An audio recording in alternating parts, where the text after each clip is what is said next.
Hi, Iggy. So my question is about Dave Alexander, the Stooges' original bassist. Yeah.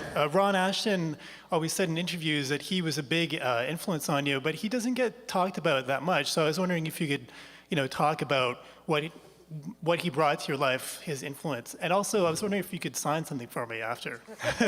Yeah, I wanted to say, look, Dave was Ron and Scott's neighbor down the street, and he was more troubled than any of us. And he was the one guy in the band who was more spoiled. He had a car. His parents would actually give him money and just shut up, And he was always conflicted as to whether some days he wanted to be in the band, some days he didn't.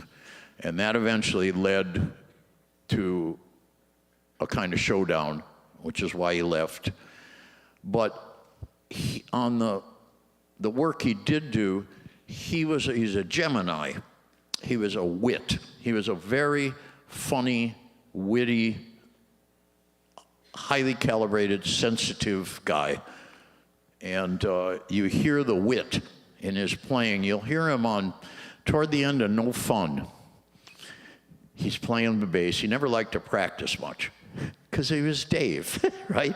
And you could hear him start to struggle with the notes. And then you can hear him just thinking, I'd like to put my finger on these frets over here, and I don't know if those are the right notes or not.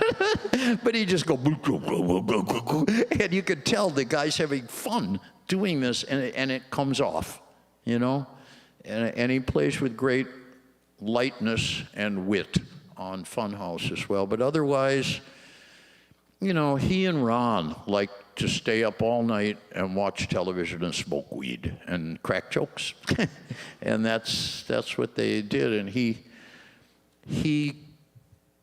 sold a motorcycle his dad had given him in 11th grade and cut school.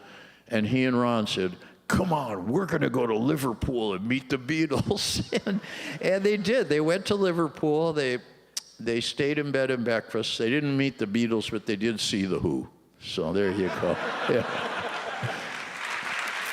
Yeah.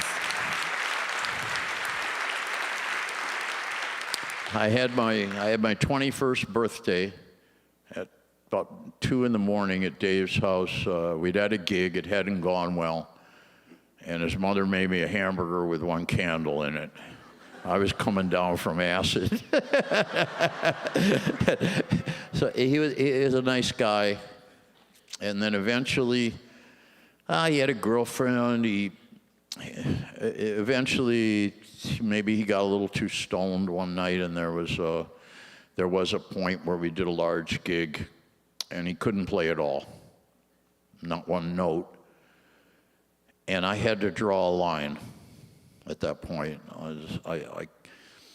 You can conceptualize, but I couldn't get to the point. Whereas Ron would just say, so what's the problem? He was just drunk, that's all. But I didn't see it that way. So that was coming anyway. And finally, he made a lot of money picking stocks later. But he became unhappy, and he had alcohol-related death, I think. I don't know. He's a real nice artist. So there you go. Thanks. All right.